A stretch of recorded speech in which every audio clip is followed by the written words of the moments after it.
কাজ হইব। স্যার কোন পেট্রোল পাম্প এটা? এটা হচ্ছে নর্মদা পেট্রোল পাম্প। ঠিক আছে।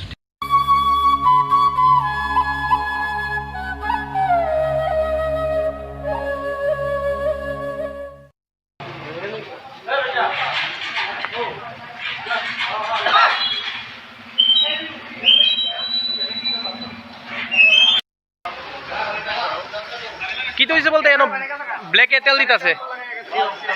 আপনার রেখাটা কইছে বড় বাবু নি তাই না, ব্ল্যাকে তেল দিতেছে। ঠিক আছে ওই ভাই ওই তো তারা ওই তো তারা আছে তো পেট্রোল পাম্পের লোক স্টাফ তারা তো আছে বোক না আরে বোক ভিডিও করে দেখাইছেন কেউ।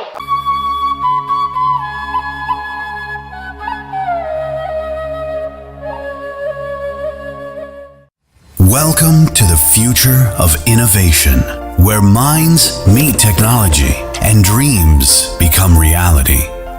ICFA University Tripura, a place where creativity and technology converge. We provide an environment that fosters intellectual growth and hands-on learning. Our dedicated faculties are experts in their fields, passionate about mentoring the next generation of innovators. From adrenaline-pumping matches to our all-genre of sports, within the realms of Icaria, emerging as artists whose creations resonate with the heartbeat of artistic expression. Where innovation meets education. Join us on the journey to redefine what's possible. Your future begins here. ICFA University Tripura. Dream big. Your dreams make you think better, bigger, and farther. Your dreams make you more human. I started here as a learner, and it is here I mentor new learners today. TIPS has given me the leverage to dream big and break all barriers. Come join TIPS to manifest your dreams.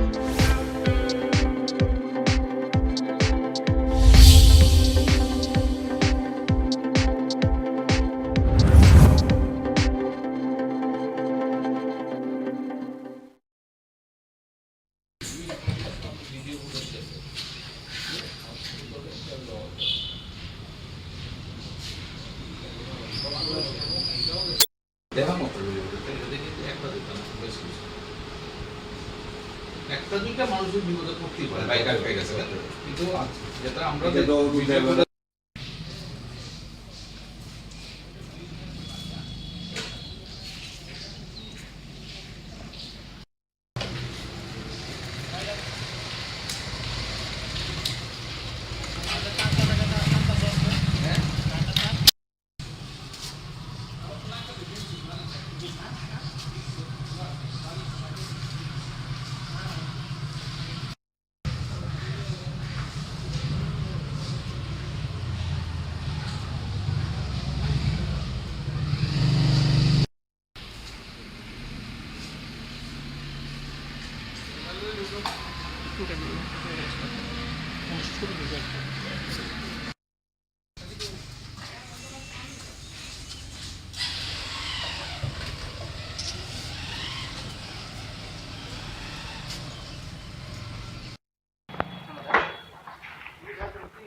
টাকা তেল দিয়ে কি back করতে পারবেন আপনি? ঠিক আছে, এটা ইমার্জেন্সি লিগে মানুষ এটা না 100 মানে ইমার্জেন্সি মানে পয়সা কালকে আমাদের কাছে একটা কমপ্লেন আসলো যে লাইনে থাকার পরও 2-3 জন তেল পাইছে না, স্টকে তেল আসলো এবং বোতলে করে কিছু তেল এখান থেকে দেওয়া হয়েছে। এটা কিছু মানে ডকুমেন্টারি এভিডেন্স আমার কাছে আসলো, ফলে আমরা আজকে এই ব্যাপারটি তদন্ত করতে আসছি এবং পুরো ব্যাপারটা দেখছি। স্যার মানে ঘটনাস্থলে কি ঘটনার সত্যতা পাইছেন কিছু?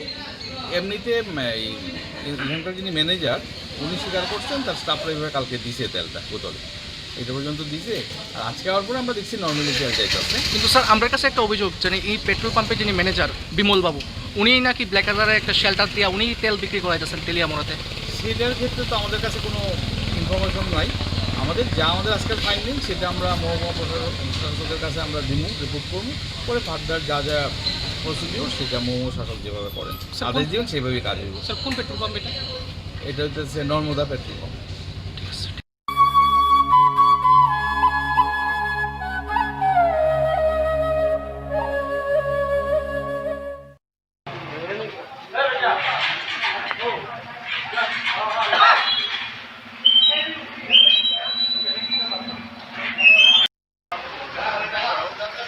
কি তো হয়েছে বলতে এনো ব্ল্যাকে তেল দিতেছে। আপনারা কেটা কইছে বড় বাবু নি তাই না? ব্ল্যাকে তেল দিতেছে, ঠিক আছে?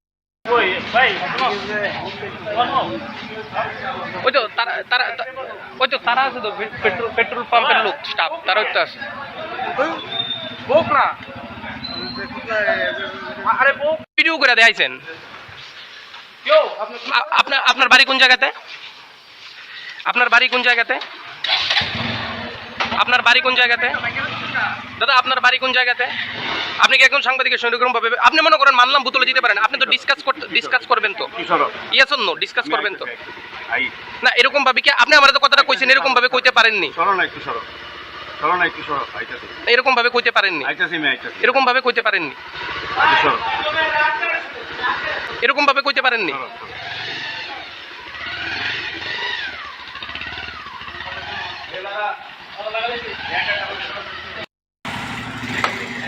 কই কেন তেল নি কি বোতল করে কি লেগে তেল নিবা? ওই তো অক্ষণ দিয়ে তোমরা ফাইটটা রেডি হয়ে আসলো, ক্যামেরা দিয়ে কেন ডুয়াইছো?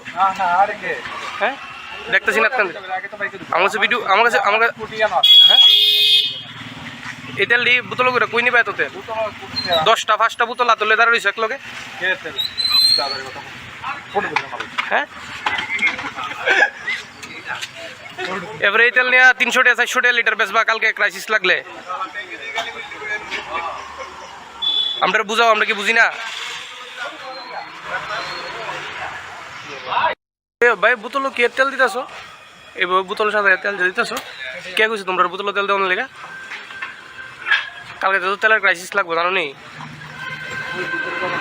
হ্যাঁ ভিতরে গিয়া বলতে তোমরা দিতেছো, তোমরা জানো না? তোমরা কে কইছে বোতল তেল দেওয়ার লেগে? ভিতর থেকে কে কইছে বোতল তেল দেওয়ার লেগে?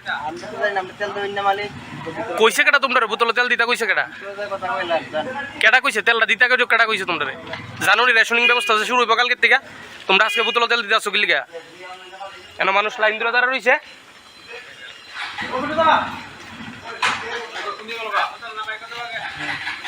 মানুষ যে কইতাছে বাইকের ভিতরে দেওয়ার লিগা।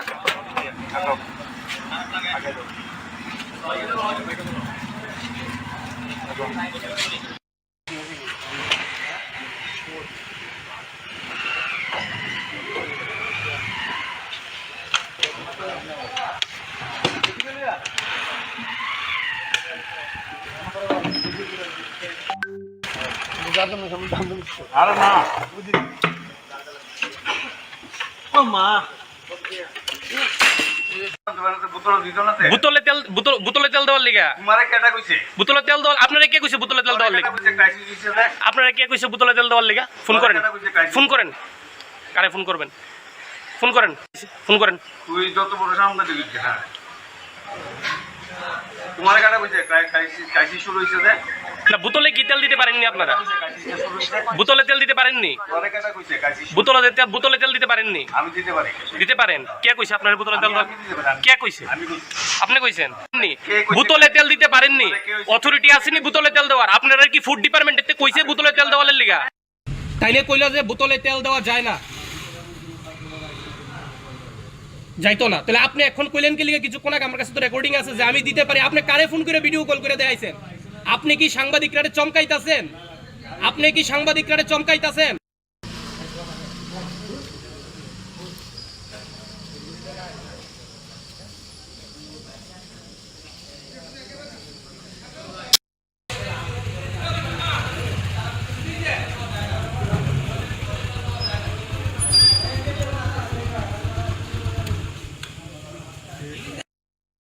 ভিডিও পাঠাইতেছি, তাইলে আমি জিজ্ঞাসা করছি, এনে আমার হুমকি দিতে আছে, তুই কেডা? আমি দিতেই পারি বোতল। আমি আপনার ভিডিও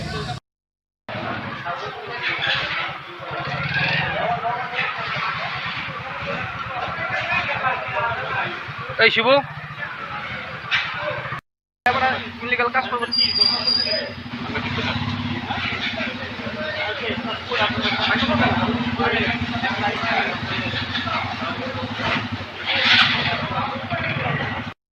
আটকান্দুর লাইন ধরেছে দেখছেন না কিটা কিটা করছে তারা? বোতল তেল দিছে আটকান্দুর এসে আমরা তাহলে লাইন ধরেছি আজকে 1 ঘন্টা ধরে মানে এদিকে ওই যারা ব্ল্যাকার্স যে তারা রানি তেল দিতেছে। তেল দিতেছে কোন বিউসি এটা? মহানন্দ মহারানীপুর তেলি, আমরা মহারানীপুর যে পেট্রোল পাম্পটা আছে না, মানে তারাই মনে করতেছো কি তা ব্ল্যাকাররা যে তেল তুল দেয় কি তারাই দেয়? কর্তৃপক্ষকে জিজ্ঞাসা করছেন না আপনারা? তারা হইছে লাইনে আটকান্দুর জান কর্তৃপক্ষকে জিজ্ঞাসা করেন গিয়া তো কেন কি কারণে তারা ব্ল্যাকারে তেল দিতেছে, এই ওরে তেল দেয় না? কর্তৃপক্ষকে জিজ্ঞাসা করেন। এতক্ষণ ধরে এখন কি কইছে? এখন কি কইছে? তারা জিজ্ঞাসা আমরা লাইনে ধরেছি আর তেল দিছে মানে দিত না কইছেন তেল নাকি তা? আর আপনি বোতলের মধ্যে অনেক তেল দিছে টাইমের মধ্যে তেল দিছে যখন তারা হইছে আমরা তেল দিতেছে এদিকে দিতে পারেনি এরকম ভাবে কি করবেন আপনারা? যে লাইন ধরে দাঁড়ায় রয়েছেন এতজন লোক সামনে বোতলে তেল দিতেছে। রেগুলেশন তো অ্যাকচুয়ালি কোনো বিউসিতে বোতলে দেওয়া যেত না। আচ্ছা, এটা তো এমনিতেই রুলস আছে। এভাবে যে বোতলে দিতে আছে মানুষ লাইন ধরে দাঁড়ায় রয়েছে, কি করবেন ব্যাপারটা নিয়ে? এটা তো একটা অবৈধ কাজ। আচ্ছা, আমার জানা মতো এটা একটা রুলস আছে। রুলসে অনুসারে বোতলে বা কোনো কিছুতে বাইকে নিতে বা গাড়িতে কি মনে করতেছেন এই বোতলের তেলগুলো নিয়ে কি পরে চড়া দামে ব্ল্যাকে বিক্রি করা হতে পারে? হইতে পারে মেবি দামে বিক্রি করতে, কারণ মার্কেটে যারা ক্রাইসিস হয়ে থাকে। ক্রাইসিস যেহেতু 2 দিন ঝড় বৃষ্টি গেছে, এখন কি একটা ক্রাইসিস হওয়ার সম্ভাবনা আছে? অবশ্যই সম্ভাবনা থাকতে পারে, আমি এতটা বলতে পারবো না, তবে হইতে পারে। কোন বিউসি এটা? তো Mahalipur Maharanipur petrol pump Teliamura petrol পাম্পে যারা আইসেন কি দেখছেন এখন কি হয়েছে ঘটনা? আসলে আপনার কিছু সাংবাদিক ভাইয়ের সাথে আমার মনে কিছু মত বিরোধী হয়েছে। এতে সেটা আমার আমাদের বড় বাবু আমার এই ফোন করতে আয়াটা দেখলাম। এখন দেখছি ম্যানেজার সাহেব এখানে নাই, তো এখানে ওনারা ফোন করে বা অন্য কোনোভাবে ওনারা আনবার চেষ্টা করবেন। এখানে দেখা যাচ্ছে স্যার পুলিশ হওয়ার পরে স্টাফ স্টুপ যার জন্য যাইতেছে বিউসি টিউসি লাগায়, এটা কি সত্যি নেই? চাপা ছিল তারা পুরো এখন দেওয়ার পরে যা সুন্দরই আসছিল তারপরে পরে সবাই গেছে আসার পরে। মানে পুলিশ দেখতে সবাই যার জন্য একটা বসছে।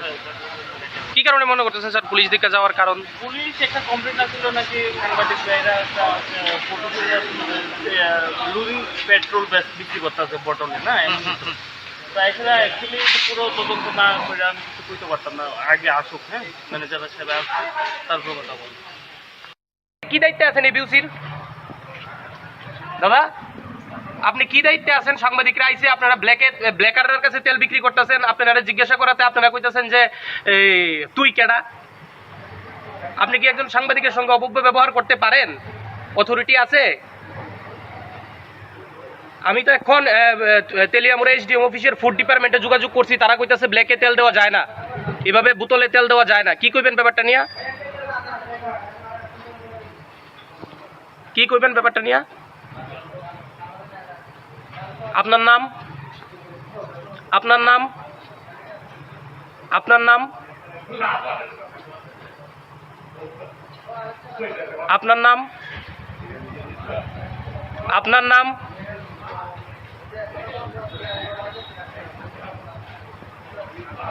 তাহলে কি মাইনা নিতে হইব যে আপনারা এই ব্ল্যাকারের ইন্ধন দিতেছেন? আপনাদের বিরুদ্ধে কি প্রশাসন ব্যবস্থা নিতে পারে? আপনার কি গায়ে লাগতেছে না কথাটি? আপনারা কি ব্ল্যাকারের বিরুদ্ধে আপনারা কি ব্ল্যাকারের ইন্ধন দিতেছেন? আপনি তাহলে ব্ল্যাকারের ইন্ধন দেওয়ার মূল পান্ডা, আমরা কি বুঝে নিতে পারি? আপনার উত্তর না পাওয়ার মানে কি এটাই হইতে পারে? Excuse me sir, excuse me, আপনি আমার সঙ্গে অভব্য ব্যবহার করছেন। আমি এখন food inspector Shubhankar Chowdhury phone করছি, এসডিএম তেলিয়ামুড়া। তাই নিয়ে কইলো যে বোতলে তেল দেওয়া যায় না, যাইতো না। তাহলে আপনি এখন কইলেন কি লিগে? কিছুক্ষণ আগে আমার কাছে তো রেকর্ডিং আছে যে আমি দিতে পারি। আপনি কারে ফোন করে ভিডিও কল করে দেখাইছেন? আপনি কি সাংবাদিকরা চমকাইতাছেন? আপনি কি সাংবাদিকরা চমকা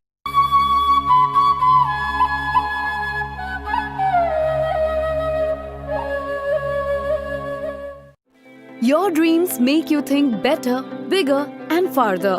Your dreams make you more human. I started here as a learner, and it is here I mentor new learners today. Tips has given me the leverage to dream big and break all barriers. Come join Tips to manifest your dreams.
এনে আছে মাল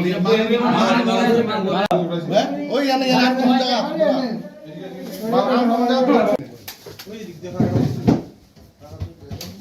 আছে এনে ডাকন করাইছিলা phone দিতে phone দেখো সাথ দিয়া দিছে হ্যাঁ বড় বাইতেছে ওই গিটার দেয় কথা হ্যাঁ নাম কি দেয়া কথা মধ্যপাড়া জোর এটা লাগাই না ছিল তোমরা ওটা ফোন করি ফোন আমি আর না ফোন দেব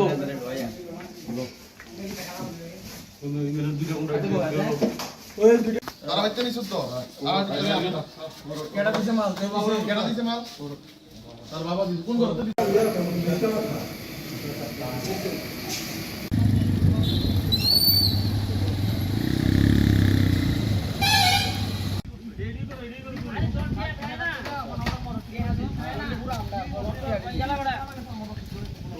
আরে আমরা বাড়ির লোক একটা আছে তারে কদিন আগে ধরাই দিছি নিয়া ওই অনেক কি জানা আছে ওয়াল ওয়াল ভাঙে গেল টাকা দিলে দেয় আর কি কত কইরা 120 টাকা 100 টাকা আচ্ছা আর কে কে আছে লগে আর তো কি আছে কি নাম আমার নাম হ্যাঁ বাড়ি কোন জায়গায় কি করেন নে পেশায় কি করেন নে কাজ ওই গাড়ি আনলোড করে বাজুয়ালি কাজ করে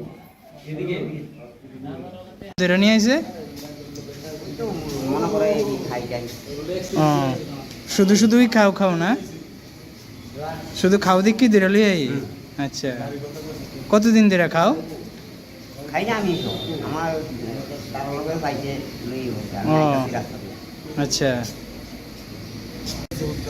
কি কারণে তোমার ধরে নিয়ে আইছে আমার জন্য বনে গেছে টাকা লেগে যাইতাছে আমার ধরে লই আইছে টাকা লেগে যাইতে হসপিটাল এডমিট আচ্ছা কিছু নাই আমার লগে টাকা লেগে ওষুধের নাম টাকা লেগে যাইতাছে কেউ নাই আমার লগে শুধু শুধু কি তোমার ধরে নিয়ে আইছে শুধু শুধু আগে আমি নেশা করতাম আমি অনেক টাকা নেশা মেশা করি না আচ্ছা মানুষের মনে হচ্ছে আমি অন্য নেশা করি আচ্ছা এর দূরে ভাবলে আমি অন্য নেশা মাসে কিছু আমি ভালো হয়ে গেছি আচ্ছা আমার বউ চলে আমি শান্তিতে থাকতাম যে আমি কোনো নেশা মেশা করি না কিচ্ছু পাইছো না আমার লগে আমার ফালতু ধরে লেগেছে কিটা করো তুমি আমি গাড়ি টাড়ি চালাই আচ্ছা বাড়ি কোন জায়গায় তোমার হ্যাঁ গোকুলপুর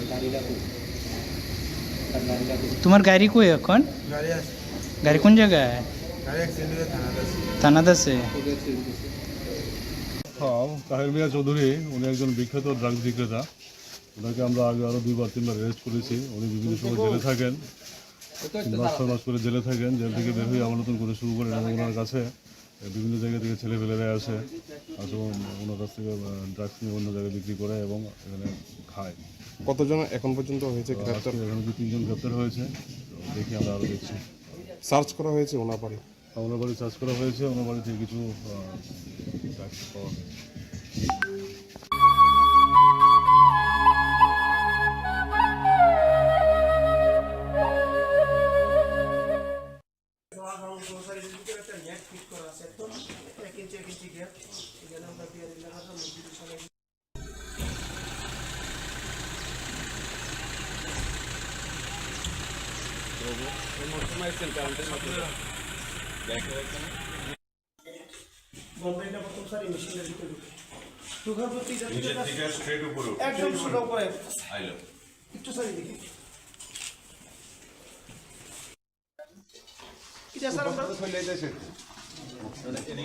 হ্যাঁ স্যার আমি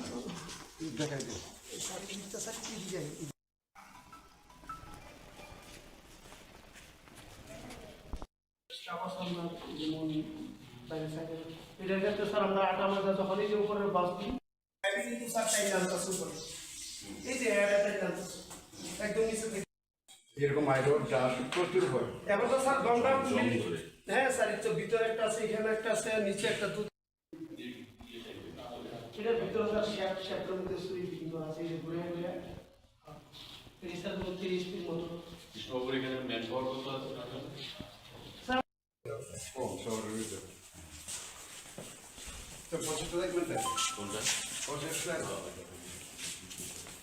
একদম কমপ্লিট হয় তখন স্যার এই মেশিনে 18টা শুধু চাই আছে, মেশিনের কাজ হচ্ছে সম্পূর্ণ 18টা করে এটা স্যার 40 স্পিড নিচে দিলে স্যার মারা তো স্যার তো এর মধ্যে ধরুন 7.5 40 ফিট দিয়ে তো আপনার মানে এর সাকশন হ্যাঁ সাকশন টানতাছে। টানতাছে স্যার। এবার ডেলিভারি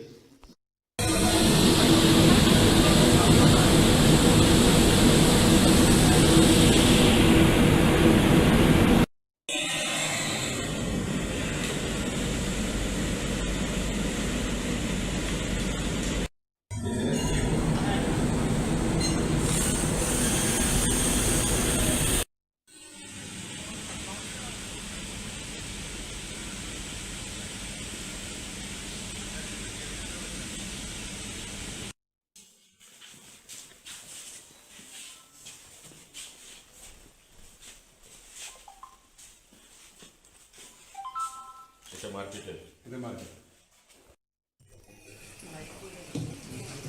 এদিকে তো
আর পুরাগারা সবার কেনা খুলে দেন একটা লাইটা পুরো ভিতরে ফিক্সড এটা খুলে আরেকটা মিটার আছে কত মিটার এটা স্যার গঙ্গা ঢুকে এটার কারণ হচ্ছে গঙ্গা থেকে যে ডাস্ট মাটিটা একটা ঢাস বের হয় এরকম স্যার এটা ক্যাপাসিটি কতটুকু?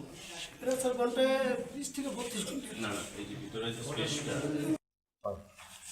এটার পরে স্যার আমি এখান থেকে কই জিনিসটা যখন নিচে 3 তলা যাব একটা এটা বিক্রি করতে হবে এটার ভিতরে সব আটা আমাদের শুধু খুশি চান্স আছে এই যে অটোমেটিক মানে হাওয়া প্ল্যান্ট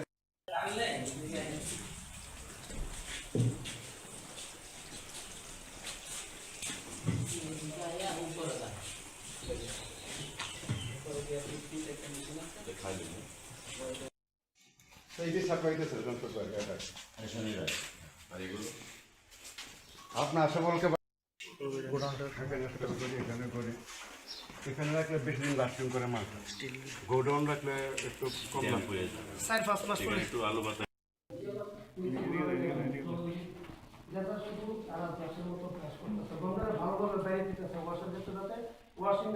আমাদের স্টক এখানে ইমার্জেন্সি আপনাদের স্টক সব মিলে আছে।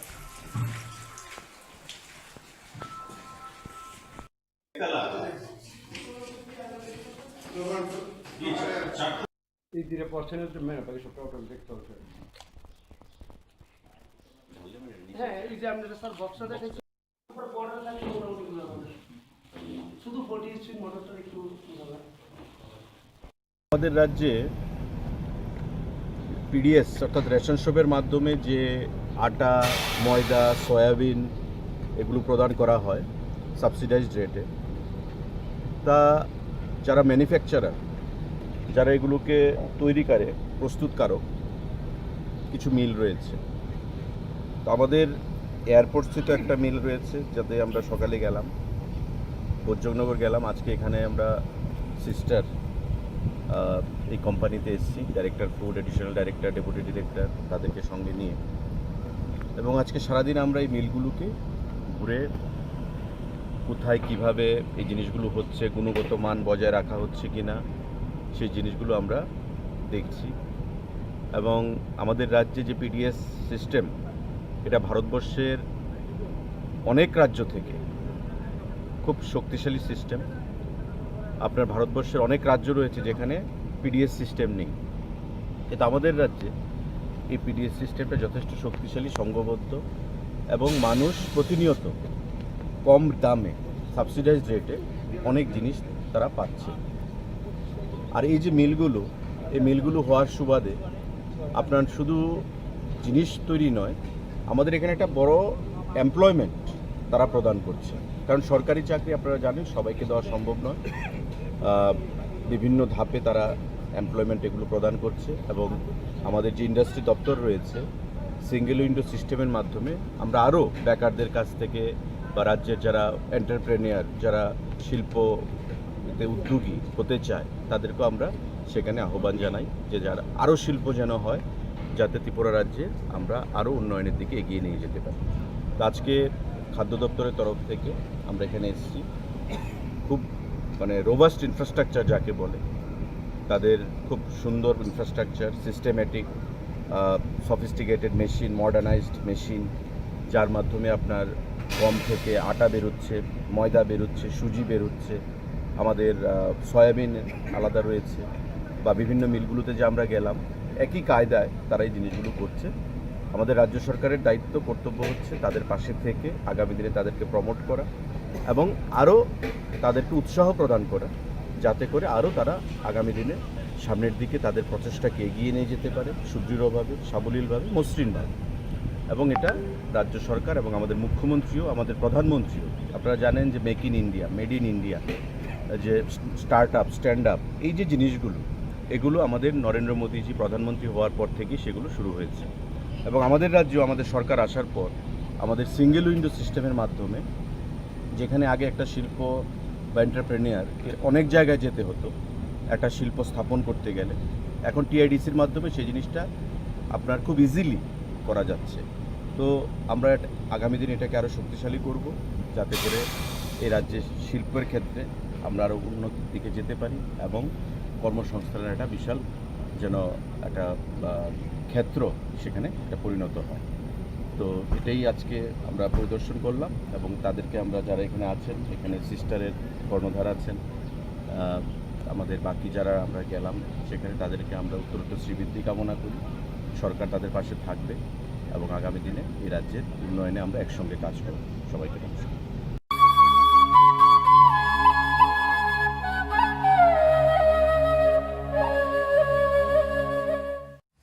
Welcome to the future of innovation, where minds meet technology and dreams become reality. ICFA University Tripura, a place where creativity and technology converge. We provide an environment that fosters intellectual growth and hands-on learning.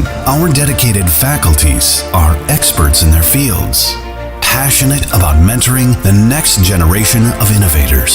From adrenaline-pumping matches to our all-genre of sports, within the realms of Ikeria, emerging as artists whose creations resonate with the heartbeat of artistic expression. Where innovation meets education. Join us on the journey to redefine what's possible. Your future begins here. ICFI University Tripura. Dream big.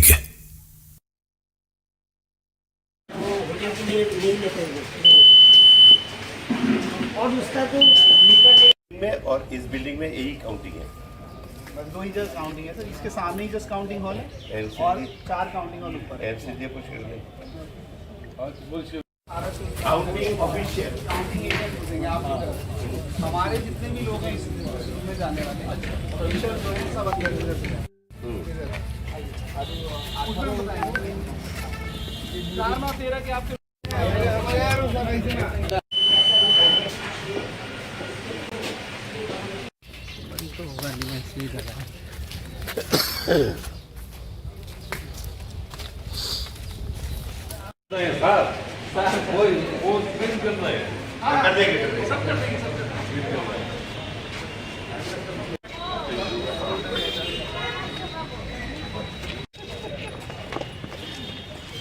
আগের বেলা করে দেখে তখন মজা নাই।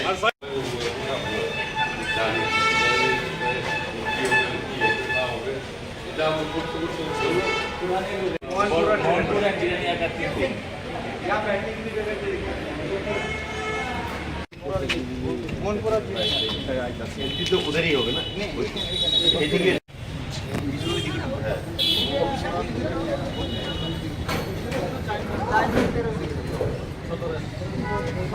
আপনারা ম্যাপটা ভালো করে লাগাই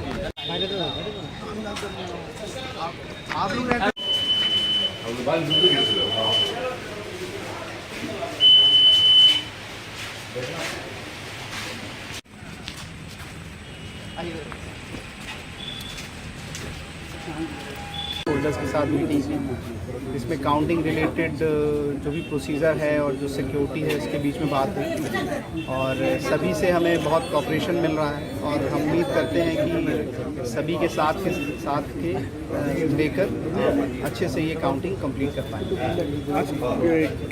जो ओपोजिशन का कौन कौन लीडर था सर? आज कैंडिडेट्स की तरफ से उनके एजेंट आए हुए थे, श्री बलाई गोस्वामी भारतीय जनता पार्टी की तरफ से, श्री प्रशांत जी INC से और कई कैंडिडेट्स भी आए हुए थे और सभी ने हमें सहायता देने का, हमारे साथ कार्य करने का आश्वासन दिया। থ্যাংক ইউ স্যার আপনারা ঘুরে দেখছেন কীরকম লাগলো অ্যারেঞ্জমেন্ট এবং কাউন্টিংয়ের দিন কীরকম ব্যবস্থা করা হচ্ছে? খুব সুন্দর ব্যবস্থা, খুব টাইট সিকিউরিটি। এখানে আমরা রিটার্নিং অফিসার সঙ্গে এসেছিলাম দেখতে, আমাদের সঙ্গে আমাদের বিরোধী দলের যিনি ক্যান্ডিডেট ওনার ইলেকশন এজেন্টও ছিল, আমরা দেখিয়েছি সব অ্যারেঞ্জমেন্ট খুব সুন্দরভাবে করেছে। আমরা খুব সন্তুষ্ট এবং আমরা আশা করি খুব শান্তিপূর্ণভাবে সুন্দরভাবে আমরা ভোট কাউন্টিং করব এবং আমাদের বিরোধী দলের যারা আছেন ওরাও এতে খুশি হয়েছেন এবং তাদের সিকিউরিটি থেকে শুরু করে অ্যারেঞ্জমেন্ট এভরিথিং খুব সুন্দর, খুব ভালো। আজকে তো একটা বৈঠকও হয়েছে সর্বদলীয়, সেই বৈঠক হয়েছে একটা, সেটা প্রথমত বৈঠক হয়েছে এই গণনা কেন্দ্রকে নিয়ে, গণনা কীভাবে হবে এইটা উমাকান্ত একাডেমি ছাড়াও আরও 6 জায়গাতে পশ্চিম ত্রিপুরা লোকসভা কেন্দ্রে গণনা হবে। এই নিয়ে বিস্তারিত আলোচনা হয়েছে, কী করে আমরা পাস ইস্যু করবো, কী করে আমরা পাস পাবো, কাউন্টিং এজেন্ট কীভাবে আসবে, আমরা শান্তি শৃঙ্খলা কীভাবে বজায় রাখবো, এই সবগুলি নিয়েই আরও খুব অ্যাক্টিভলি আলোচনা করেছেন এবং সেভাবে আমরা কাজ করছি এবং আমরা সহমতের ভিত্তিতেই, আমাদের অপোজিশনের যারা ছিলেন তারাও ছিলেন, আমরা সহমতের ভিত্তিতেই আমরা কাউন্টিংয়ের কাজ করার জন্য চেষ্টা করছি।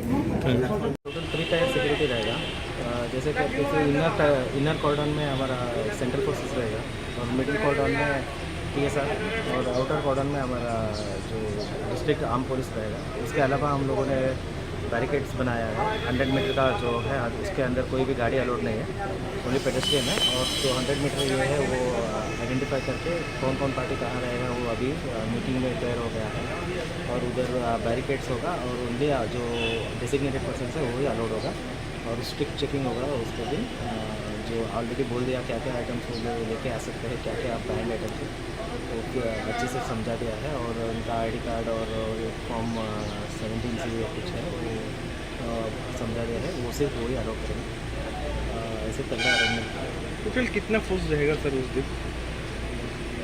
फोर्स तो मतलब हम लोग इतना डिटेल में सफिशेंट फोर्स था जो चाहिए एक्स्ट्रा काउंटिंग के लिए, पीसफुल एनवायरनमेंट के लिए। और बाहर भी हम लोग जो सेंसिटिव लोकेशन आइडेंटिफाई किया है उधर भी फोर्स डिप्लॉयमेंट रहेगा, फुट पेट्रोलिंग और व्हीकल पेट्रोलिंग सभी हम लोग डिटेल में अरेंजमेंट पीसफुली।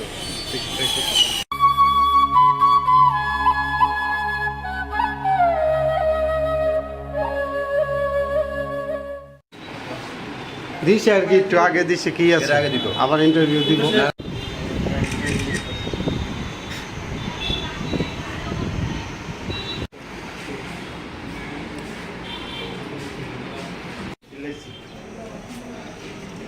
নিজে লয়ে যাচ্ছে বা স্বার্থ উদ্ধার শেষ।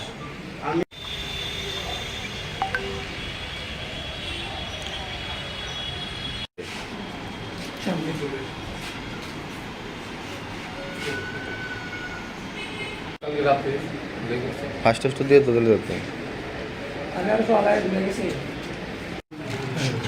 আমি তোরা লাইকি তো কাগজ না দেখাই তোরা না তো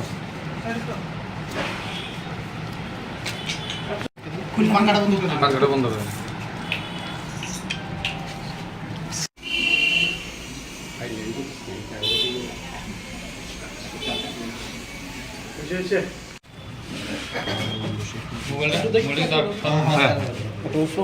এই কি স্বভাবটা আমরা আনতারাছি না ফটকে ঢুকে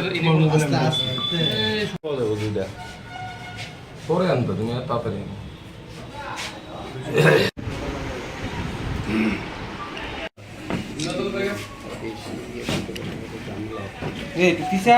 তাহলে আট ঠ্যাং দেওয়া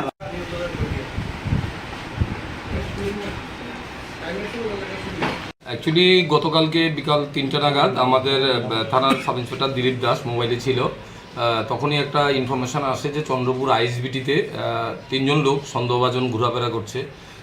তো তাদের থেকে সন্দেহ হওয়াতে আমাদের ফোন করে সাথে সাথে আমরা পুলিশ অফিসার ওখানে পাঠাই, গিয়ে তাদের 3 জন লোককেই পায়। তাদের জিজ্ঞাসাবাদ করে তাদের নাম ঠিকানা তারা বলে। তাদের নাম মোহাম্মদ নূর মোহাম্মদ আবদুল্লাহ, মিসেস আসমাউল হুসনা। তো তারা স্বীকার করে তারা বাংলাদেশি, তারা অবৈধভাবে উইদাউট পাসপোর্ট এবং ভিসা ছাড়া তারা ভারতে প্রবেশ করেছে। তারা গতকালকেই তারা সোনামুড়া কুমিল্লা বর্ডার এবং সোনামুড়া দিয়ে তারা প্রাইমারি ইন্টারভিউশন যেটা বলেছে ওই দিক দিয়ে তারা দালাল মারফত তারা এই দিক দিয়ে ক্রস করেছে। তাদের ওখান থেকে আগরতলা রেল স্টেশনের বাইরে একটা গাড়ি দিয়ে নামিয়ে দিয়ে যায়, তখন তারা স্টেশনে যায়, গিয়ে তারা ট্রেন পায়নি, ট্রেন নেই আর গতকালকে। তখন তারা একটা অটো করে তারা চন্দ্রপুর আইএসবিটিতে চলে এসছে, কেউ বলেছে এখানে বাসে বাইরে যেতে পারবে। তখনই তাদের সন্দেহ হওয়াতে আমাদের কাছে খবর আসে, তো আমরা তাদের থানাতে নিয়ে আসি। তাদের এগেন্সটে একটা কেস হয়েছে এবং তাদের কাছে তল্লাশি করার পর একটি মোবাইল, ভারতীয় টাকা 3,300 টাকা এবং বাংলাদেশি টাকা 1,260 টাকা তাদের কাছ থেকে সিজ করা হয়। আজকে তাদের আমরা কোর্টে পাঠাবো। তাদের মধ্যে পুরুষ 2 জনকে আমরা পুলিশ রিমান্ড চেয়েছি 3 দিনের। পুলিশ রিমান্ডে এনে আমরা জিজ্ঞাসাবাদ করব তারা কাদের সাহায্যে তারা ভারতে প্রবেশ করেছে। ওই বেসিসে আমরা যে টাউট আছে, দালাল আছে, তাকে আমরা অ্যারেস্ট করব। তাদের মানে তারা কোথায় যাচ্ছিল এখান থেকে? তারা তাদের প্রাইমারি জিজ্ঞাসাবাদে যেটুকু বলেছে তারা পাঞ্জাবে যাবে, পাঞ্জাবে ওখানে দোকানে কোথাও কাজ করবে, এটা তারা একটা এক্সপিরিয়েন্স পেয়েছে, এই জন্য তারা পাঞ্জাবে যাওয়ার জন্য এসছে।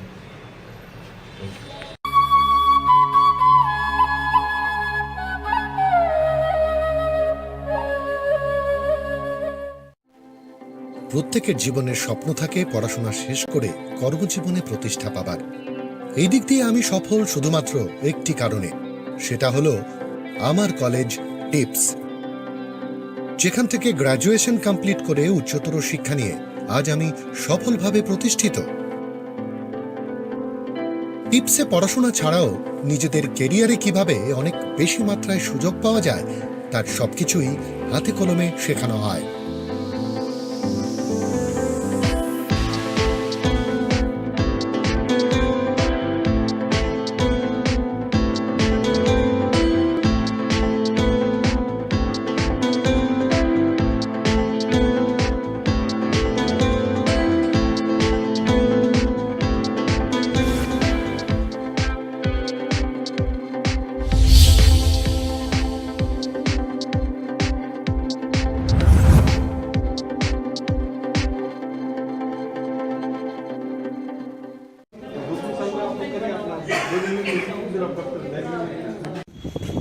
आपका सब सेंटर है, अमूल सब सेंटर है।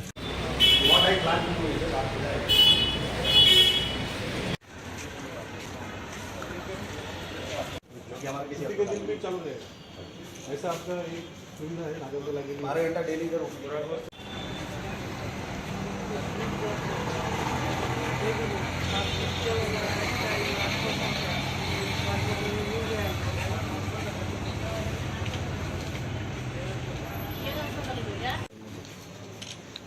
जितना हमको ये जो नागरकोला के लिए अगर तुम फॉलो करेंगे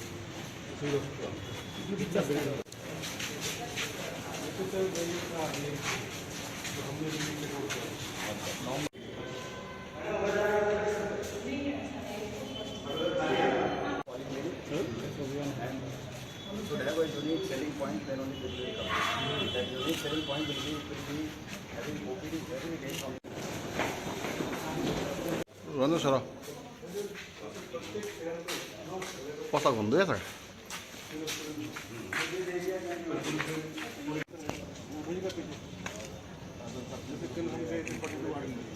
मैडम बोल रहे थे उधर हमको हमें इक्विपमेंट मेडिसिन का परमिशन, जैसे बेड हुआ, ट्रॉली हुआ, जो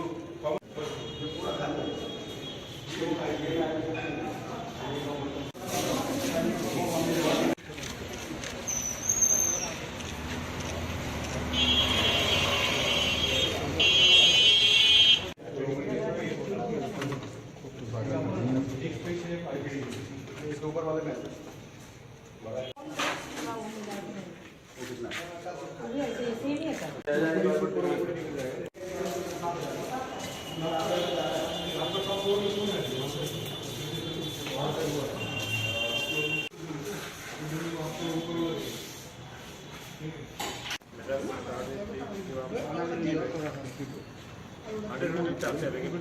सर IPHS के हिसाब से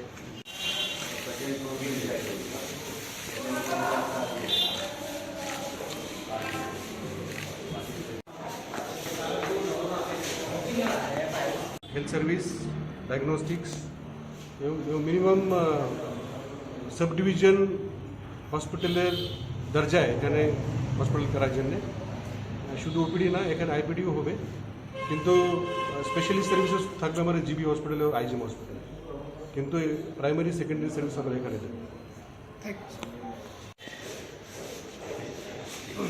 আগরতলা শহরবাসীদের জন্য स्वास्थ्य सेवा उन्नयনের কিছু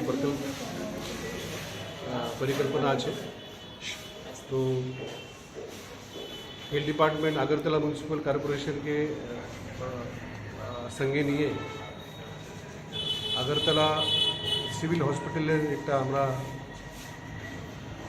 পরিকল্পনা করছি। তো সেটা খতিয়ে দেখতে কোথায় কোথায় করা যাবে সেটা নিয়ে আমরা আজকে এই বিল্ডিং আমরা দেখাশোনা করছি। আমাদের যে রাজ্যের যে দুটো হাসপাতাল গোবিন্দ বল্লভ পন্ত হসপিটাল এবং আইজিএম, এখানে ডেলি ওপিডি প্রচুর ভিড় হচ্ছে। যে আমাদের জিবি হসপিটালের মধ্যে প্রায় 2000 থেকে বেশি ওপিডি হয়, আর আইজিএম হাসপাতালে 1200 পর্যন্ত ওপিডি হয়। এই দুটো হসপিটাল আমরা সুপার স্পেশালিটির জন্য আমরা ব্যবহার করতে চাই। আর যে আগরতলা শহরের যারা ডে টু ডে যে প্রাইমারি এবং সেকেন্ডারি যে হেলথ কেয়ার, সেটা আমরা সেপারেটলি আমরা করতে চাই। তো সেটা আমাদের পরিকল্পনা আছে। তো আগরতলা মিউনিসিপ্যাল কর্পোরেশন, মেয়র সাহেব আছেন, কমিশনার সাহেব আছেন, ওনাদের যে কর্পোরেশন মিটিং মধ্যে ডিসকাশন করবেন আর ওনারা প্রস্তাব দেবেন। তো যেভাবে প্রস্তাব আসবে সেভাবে আমরা আগামীকালে আমরা দেখব। আমাদের মাননীয় মুখ্যমন্ত্রী মহোদয়, আপনি দেখেছেন গত কয়েকদিন যাবৎ আগরতলা শহরের প্রত্যেক স্বাস্থ্য প্রতিষ্ঠান মধ্যে উনি ভিজিট করছেন, স্বাস্থ্য সেবা উন্নয়ন করার জন্য নির্দেশ দিচ্ছেন। তো আমরা মাননীয় মুখ্যমন্ত্রী মহোদয়ের সঙ্গে আমরা বিচার বিনিময় করেছি। আগরতলা শহরের জন্য একটা আলাদা একটা হসপিটাল অলরেডি ওনার আরবান 6 আরবান পিএইচসি আছে আর প্রায় 40 থেকে বেশি সাবসেন্টার আছে, তো সেটা এই হসপিটাল সঙ্গে লিঙ্ক হবে। তো আমরা চেষ্টা করব এই যে প্রজেক্ট আগরতলা মিউনিসিপ্যাল কর্পোরেশনের মাধ্যমে আমরা আগামী দিন রূপায়ণ করব। কিন্তু যদি হসপিটাল হবে তখন দায়িত্বে থাকবে আগরতলা মিউনিসিপ্যাল কর্পোরেশন, মানে আগরতলা মিউনিসিপ্যাল কর্পোরেশন এই হসপিটাল চালাবে আর হেলথ ডিপার্টমেন্ট ওনাকে প্রথম কিছু বছর আমরা ওনাকে সহায়তা করব। এটা কি শুধু ওপিডি আমরা দেখবো এটা এখানে কি কি করা যাবে, যেভাবে এখানে জায়গা হবে, যেভাবে এখানে ডক্টর যে পরিষেবা দেওয়া যাবে। তো আমরা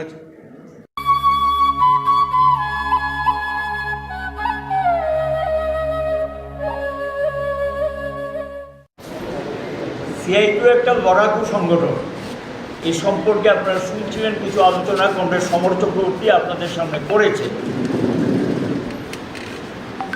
এটা ঠিক যে শ্রমিক আন্দোলনে একটা ব্যাপকতর ঐক্যের দরকার আছে, ঐক্য ছাড়া আন্দোলনের সফলতা আসে না।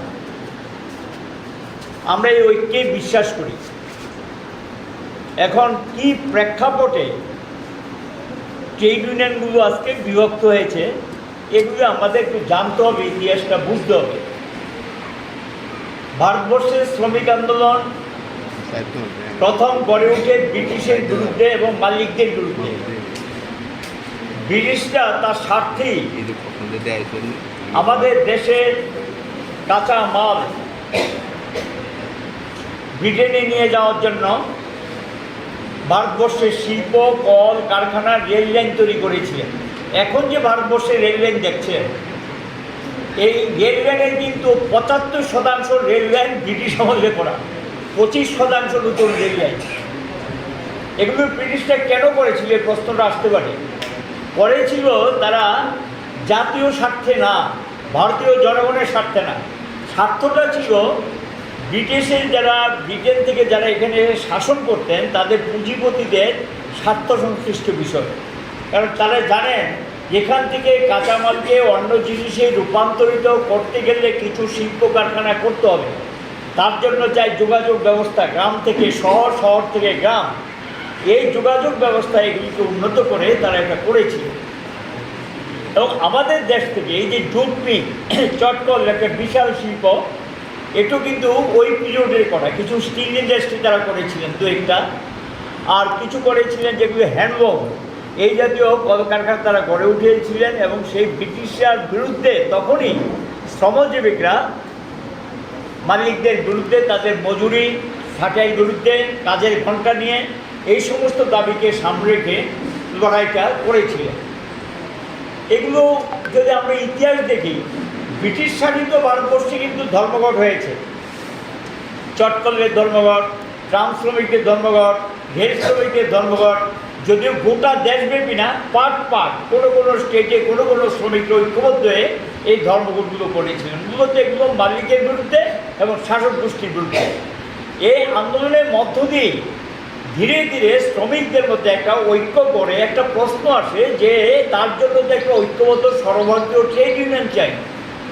1920 সালে ভারতবর্ষে একটা ট্রেড ইউনিয়ন প্রথম তৈরি হয়, এটা হলো গিয়ে এআইটিউসি।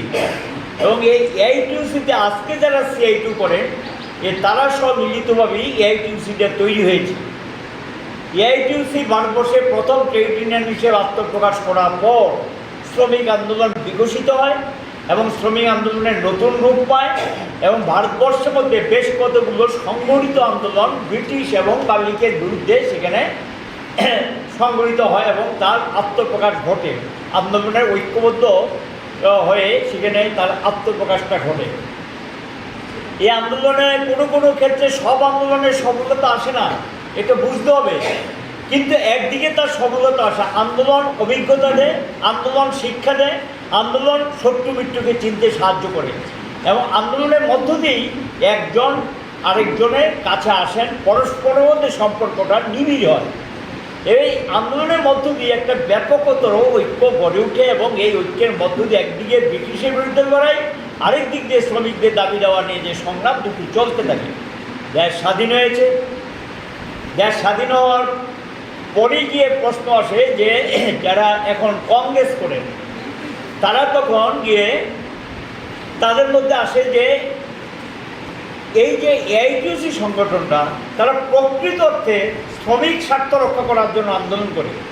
এখন স্বাভাবিক কারণে রাজনৈতিক দলগুলো কেউ নিরপেক্ষ না, কেউ রাজ্য বুর্জোয়া প্রতিনিধিত্ব করে, কেউ সর্বভারতীয় বুর্জোয়া প্রতিনিধিত্ব করে, কেউ আন্তর্জাতিক পুঁজির প্রতিনিধিত্ব করে রাজনৈতিক দলগুলো। কিন্তু কমিউনিস্টরা সেখানে ব্যতিক্রম, তারাও লোকে শ্রমজীবীদের গরিব অংশে মানুষের প্রতিনিধিত্ব করে। তো স্বাভাবিক কারণে একচেটিয়া পুঁজি ধনিক বণিক যারা, তারা তখন মনে করলো যে ট্রেড ইউনিয়ন আন্দোলনে এআইটিউসির মাধ্যমে যে ঐক্য গড়ে উঠছে এটা আগামী দিনে ভারতবর্ষে বিপদ ডেকে আনতে পারে এবং ভারতবর্ষে আরেকটা পরিবর্তনের দিকে নিয়ে যেতে পারে। ব্রিটিশদের হাত থেকে দেশ স্বাধীন হওয়ার পর এই প্রশ্নটা আসে। তখন গিয়ে তারা আইএনটিইউসিটাকে তৈরি করে এবং এই আইএনটিইউসি সংগঠনটা মূলত কংগ্রেস দলেরই পেছন থেকে প্রচ্ছন্ন মদত ছিল। শ্রমিক আন্দোলনের মধ্যে একটা বিভেদ তৈরি করেন এবং সেখানে আইএনটিইউসি তৈরি হয়। এরপরে যেটা লক্ষ্য করা গেছে, তখন তৎকালীন যারা কেউ কেউ নিজেদেরকে সোশ্যালিস্ট বলতেন, তারা অনেকটা সমাজতন্ত্রী মনোভাবাপন্ন বলতেন। বধুলিমের নাম আপনারা শুনেছেন, খুব পুরনো নাম, নতুন যারা বলতে পারবেন না। এবং তাদেরই সংগঠন হিসেবে ছিল এই আজকের যারা লালু প্রসাদ যাদব, তারপর ওইদিকে যে মুলায়ম সিং যাদব, এরা ছিলেন অনেকটা সোশ্যালিস্ট। এবং এদের মধ্যে তখন যে প্রশ্ন আসে যে তাদেরও একটা ট্রেড ইউনিয়ন সংগঠন করার দরকার আছে। প্র্যাকটিক্যালি এই চিন্তা ভাবনাকে রেখে তখন হিন্দ মজদুর সভায় HMS এই সংগঠনটা তৈরি হয়। 3টে সংগঠন হয়ে গেল। এরপরে ধীরে ধীরে আমরা লক্ষ্য করলাম আরও কিছু সংগঠন এভাবে তৈরি করে। স্বাধীনতার পর এআইটিইউসির আন্দোলনের মধ্যে একটা প্রশ্ন আসে, সেই প্রশ্নটা কি যে এই শ্রমিক সংগঠনটা তার লক্ষ্য উদ্দেশ্যটা কী হবে। মুখ্য লক্ষ্য হবে এই সংগঠনের যেটা হলো একটা অংশ জ্যোতি বসু, বিটি রণদিবে, পি রামমূর্তি, বালানন্দন, মনোরঞ্জন রায়, কৃষ্ণপদ ঘোষ এবং আরও এই ধরনের যাদের নাম অনেকেই আছেন, যারা অনেকেই এখন কেউ জীবিত নেই, মারা গেছেন। তারা তখন বলতে শুরু করেন যে এই এআইটিইউসির মূল লক্ষ্যটা হওয়া উচিত, আমরা শ্রেণী সংগ্রামে বিশ্বাস করি, পরিবর্তনে বিশ্বাস করি, সমাজতন্ত্র হলো শেষ লক্ষ্য, আবার সমাজতন্ত্র একমাত্র শ্রমিক শ্রেণীর নিরাপত্তা দিতে পারে, শ্রমিক শ্রেণীর একটু উন্নত ভবিষ্যৎ দিতে পারে, যে সমাজতন্ত্রে হবে মূল লক্ষ্য, এই সমাজতন্ত্রে হবে মূল লক্ষ্য। এটা নিয়ে কিছু মতভেদ তৈরি হয়। তখন এসে ডাঙ্গের নাম আপনারা শুনেছেন, জুসির নাম আপনারা শুনেছেন। পুরাতন যারা জুসি এবং ডাঙ্গে তারা এই সম্পর্কে তাদের মতামতে তারা বলল যে কোনো কোনো ক্ষেত্রে শ্রেণী সমন্বয় দরকার। আর তাদের বক্তব্য ছিল না, শ্রেণী সংগ্রামের মধ্য দিয়ে লড়াই এবং সেই শ্রেণী সংগ্রামের মধ্য দিয়ে পরিবর্তনটাকে নিয়ে আসতে হবে। এবং সেখানে গিয়ে রাষ্ট্রের চরিত্র নিয়ে কিছু প্রশ্ন আসে। রাষ্ট্রের চরিত্র, রাষ্ট্রটা কী ধরনের, তার চরিত্র ব্যাখ্যা থাকতে হবে। তার চরিত্রটা যদি ব্যাখ্যা থাকে তাহলে স্বাভাবিক কারণে আপনাকে রণকৌশল, রণনীতি ঠিক সেইভাবে নির্ধারণ করতে হয়। তো রাষ্ট্রের চরিত্র নিয়ে কিছু সেখানে বিভেদ তৈরি হয়। চেষ্টা হয়েছিল শেষ পর্যন্ত ঐক্য রাখা যায় কিনা। আমরা লক্ষ্য করলাম এর পরে গিয়ে যে প্রশ্নটা দেখা দিল 1962 সাল ভারত চীনের যুদ্ধ, এবং এটাকে কেন্দ্র করে ভারত চীনের যুদ্ধকে কেন্দ্র করে প্রশ্নটা আসতে শুরু করলো কে আক্রমণকারী। এটা নিয়ে বিতর্ক বাঁধল। একটা অংশ আক্রমণ করলেন, আরেকটা অংশ বললেন আক্রমণকারী কে পরে ঠিক হবে, কিন্তু আমরা চাই এই যুদ্ধ বন্ধ এবং এই যুদ্ধ বন্ধ করে শান্তি ফিরিয়ে আনো। এই ছিল বক্তব্য। যুদিবাবু তাদের যে বিটিআর তাদের বক্তব্য ছিল। এটা নিয়েও কিছু বিতর্ক তৈরি হয়। দেখা গেল যারা এই বক্তব্য বিরোধিতা করলেন তারা হইলেন ভালো, তাদেরকে গ্রেপ্তার করা হলো না। Defence of India rule, Bharat রক্ষা আইনে তাদেরকে গ্রেপ্তার করা হলো। গ্রেপ্তার করে অনেককেই জেলে ঢুকিয়ে দেয় 1962 সাল, গেল 1962। এরপরে চীন ভারত যুদ্ধ বন্ধ হলো। শান্তি ফিরে আসলো এবং আলোচনায় বসলেন। এ কথাটাই বলেছিল যে আলোচনার মাধ্যমে সমাধান করো, যুদ্ধ সমাধান জানা, যুদ্ধ জীবনহানি ঘটায়, যুদ্ধ ক্ষতি করে, যুদ্ধ সমাধান না, যুদ্ধ না করে আলোচনার মাধ্যমে সমাধান চায় এবং এটা দিয়ে কোনো সমাধান আসে না এবং সেখানে রাষ্ট্রের ক্ষতি হয়, দেশেরও ক্ষতি হয়। কিন্তু কোনো কোনো যুদ্ধ আবার অনিবার্য হয়ে যায়, যেমন আত্মরক্ষা করার জন্য সেখানে তো ব্যবস্থা নিতেই হবে, সেটা আলাদা বিষয়। 1965 সালে আবার ভারত পাকিস্তান যুদ্ধ, সেই যুদ্ধের সময় একটা অংশকে বলতে শুরু করলেন তারা নাকি পাকিস্তানের দালাল।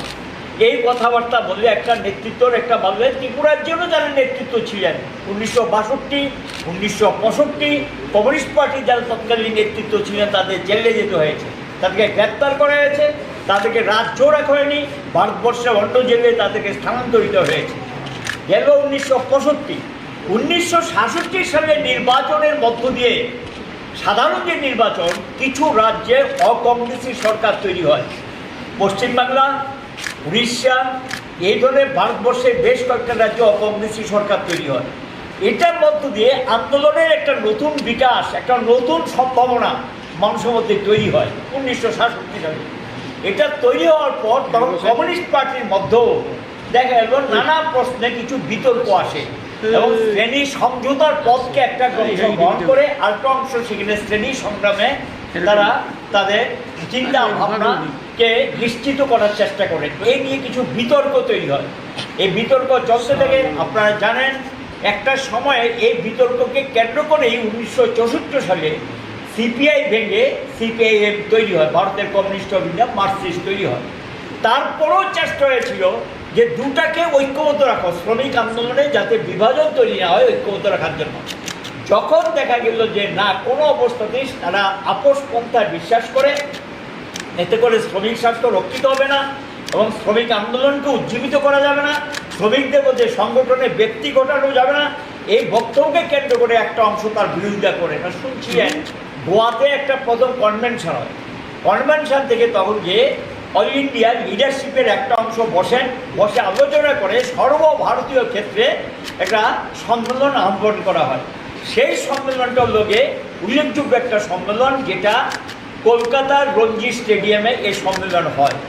আমার জীবনে সৌভাগ্য হয়েছিল এই 1970 সালে এই সম্মেলনে উপস্থিত থাকার। বয়স খুবই কম, সম্ভবত 18 কি 19 হবে বোধ, সম্ভবত বয়স 19 বোধ হবে বয়সটা মনে হয়, এই 1.5 হবে বা 20 হতে পারে, এটা আমি এত হিসাব করিনি। এবং সেখানে ত্রিপুরা থেকে যারা প্রতিনিধিত্ব করতে গেলেন, নিপেন চক্রবর্তী, বীরেন দত্ত, বৈদ্যনাথ মজুমদার, শক্তিপ্রসন্ন ভট্টাচার্য, সুদর্শন দাস, পীযূষ নাগর ছিল কিনা আমার ঠিক মনে পড়ছে না, এরকম যারা, এবং চিত্তচন্দ্র, আমি সবার নাম মনে নেই, 20 জনের মতো আমরা ডেলিগেশন সেদিন গিয়েছিলাম কলকাতায়। এবং সে কি বিশাল ব্যাপার, গোটা ভারতবর্ষে শ্রমিক সংগঠনের যারা নেতৃত্ব ভেঙে পড়েছে, জায়গা দেওয়া স্থান নেই। 27 তারিখ থেকে শুরু হলো সম্মেলন, মে মাসে 27, 1970, 28, 29 আলোচনা হলো, ব্যাপকভাবে আলোচনা হয়েছিল কী করণীয়। তখন গিয়ে সর্বসম্মতিক্রমে সিদ্ধান্ত গ্রহণ করা হয়, কোনো পথ নেই, কোনো বিকল্প নেই, কাজে আমাদের এখন কি করতে হবে, আমাদের করতে হবে এখন আলাদা সংগঠন। সেই সংগঠনটা আত্মপ্রকাশ করে 30 তারিখে গিয়ে সর্বসম্মতিক্রমে সিদ্ধান্ত গ্রহণ করা হয়। 30 তারিখে গিয়ে মে মাসে 30, 1970 সাল, centre of Indian trade union, ভারতের ট্রেড ইউনিয়ন কেন্দ্র আত্মপ্রকাশ ঘটে। 31 তারিখে ছিল প্রকাশ্য সমাবেশ। এ কল্পনা করা যায় না, আমার জীবনে আমি এই জিনিস দেখিনি কখনো, এখনো মনে পড়ে, শিহরণ জেগে উঠে। এই যে আপনার ব্রিগেড প্যারেড গ্রাউন্ড, জায়গা নেই, উপসে পড়া ভিড়, রাস্তাঘাট সমস্ত বন্ধ হয়ে গেছে। যারা সেই দিন জমায়েতে উপস্থিত ছিলেন, যারা উদ্যোক্তা, তারা বলেছিলেন যে কমপক্ষে 10 লক্ষ লোক সেদিন ঢুকেছিল এই ময়দানে। এই ময়দান থেকেই, কারণ প্রস্তুতি কমিটির চেয়ারম্যান ছিলেন শ্রমিক নেতা জ্যোতি বসু, এবং সেই ময়দান থেকেই সেই দিন ঘোষিত হয়েছিল যে এই ভারতের ট্রেড ইউনিয়ন কেন্দ্রের নাম ঘোষিত হয়েছিল। তার প্রথম সাধারণ সম্পাদক হলেন তামিলনাড়ু পি রামমূর্তি, প্রেসিডেন্ট হলেন বিটি রণদিবে, এই দুইজনকে নিয়ে একটা ছোট্ট কমিটি করে সেই কমিটি সেখানে গিয়ে একটা অফিস বেয়ারার্স এবং একটা কাউন্সিল আর একটা হলো গিয়ে আপনার ওয়ার্কিং কমিটি তৈরি করে সেখানে গিয়ে এটা আত্মপ্রকাশ করে কাজ শুরু করেন 1970 সালে। এবং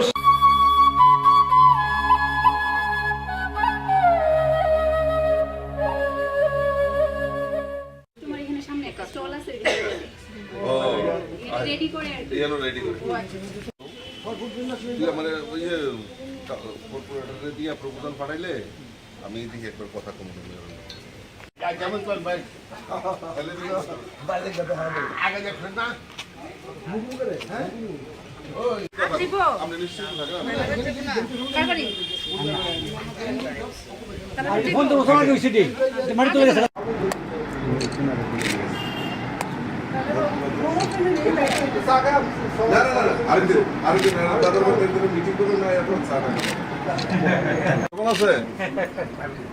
বয়স কত হয়েছে?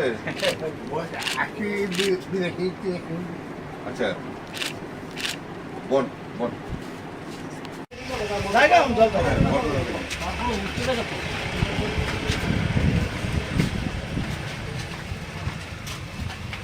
একবার দেখতে পারে যে বলে এরপরে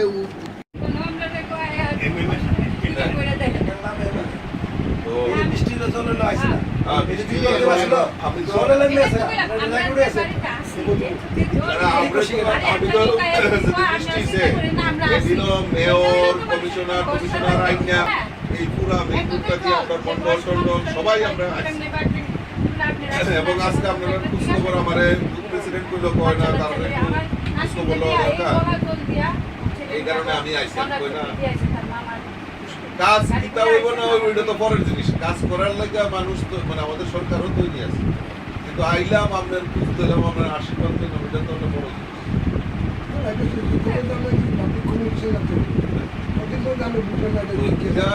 আমি কথা